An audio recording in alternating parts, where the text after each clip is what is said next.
Zhang Yi and Su Chunlei solidified their new partnership, with Zhang Yi recognizing the value of Su Chunlei's ice-based supernatural abilities and viewing him as a future asset. Su Chunlei, feeling understood for his otaku interests for the first time, developed a strong affection and loyalty toward Zhang Yi.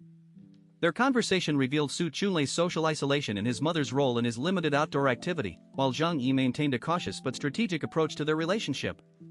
Zhang Yi took Su Chunlei on his snowmobile to a gas station 10 kilometers away, intending to stockpile fuel for his shelter's energy needs. He revealed his plan to utilize Su Chunlei's abilities to dig through the deep, compacted snow that had buried the station. Su Chunlei, obedient to his new boss, used his ice manipulation power to shatter and clear the snow, creating a crater several meters wide that exposed the gas station below. The effort strained him visibly over 5 minutes of continuous use. After withdrawing his abilities, an exhausted Su Chunlei knelt panting on the ground. Zhang Yi, inwardly pleased with his new top-tier tool for resource acquisition, gave him 2 chocolate bars to replenish his energy. While Su Chunlei enjoyed the treat, Zhang Yi slid down into the crater and collected all the remaining fuel from the gas station's underground storage tank, successfully securing the resources he needed. Zhang Yi emerged from the snow pit having successfully secured several years' worth of fuel, a task made possible by Su Chunlei's ice manipulation abilities that cleared the compacted snow. When Fatty Su asked about the outcome, Zhang Yi nodded with approval, acknowledging both the successful fuel acquisition and Su Chunlei's crucial contribution. The ice-type superhuman beamed with genuine happiness at the praise, clapping his hands and enthusiastically declaring Brother Zhang amazing, though Zhang Yi felt slightly embarrassed knowing his own role primarily involved dimensional storage rather than physical labor. To reward Su Chunlei's efforts, Zhang Yi presented him with a heavy hiking backpack stuffed with premium food items including chocolate, chicken legs, and cream bread, all high-calorie provisions from major brands far superior to the village's supplies. Fatty Su's eyes welled with emotion at this generosity, the first genuine kindness he'd experienced since his parents' death, though he initially hesitated feeling he hadn't contributed enough. Zhang Yi assured him this treatment would continue as long as he remained loyal, patting his shoulder while internally noting how easily anime fans could be motivated through such gestures. During their return journey, Zhang Yi inquired about Su Chunlei's power awakening, leading to an awkward revelation where Fatty Su confessed he gained his abilities not through starvation as presumed, but through excessive self-gratification while attempting suicide, a method so bizarre Zhang Yi's eyelids twitched in disbelief. After dropping Su Chunlei at the Lujiang riverbank and refusing to drive his snowmobile across the slippery ice, Zhang Yi offered a final serious warning about Sudong Village's vulnerability as a known food production center, urging heightened caution against potential raiders in the apocalyptic landscape. Zhang Yi watched Fatty Su retreat across the frozen Lujiang River, his mind already calculating the strategic advantages of their uneasy alliance. He had deliberately instilled a sense of paranoia in the ice-wielding superhuman, instructing him to treat any newcomers near Yunk Manor as potential threats.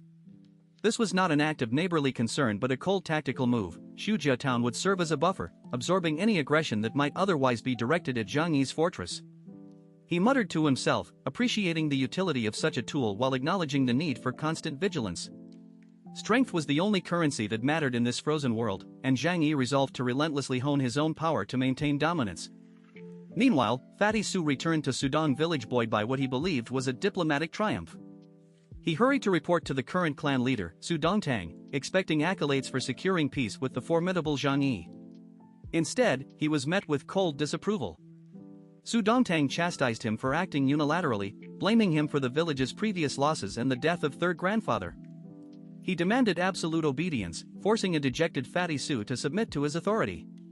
After dismissing him, Su Dongtang immediately sent messages to the village branch leaders, falsely claiming credit for the reconciliation and receiving their praise, thereby strengthening his position as clan leader.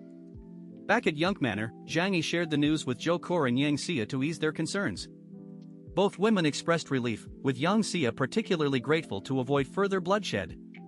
Zhou Kor teased her about nearly vomiting during the previous conflict, sparking a playful exchange.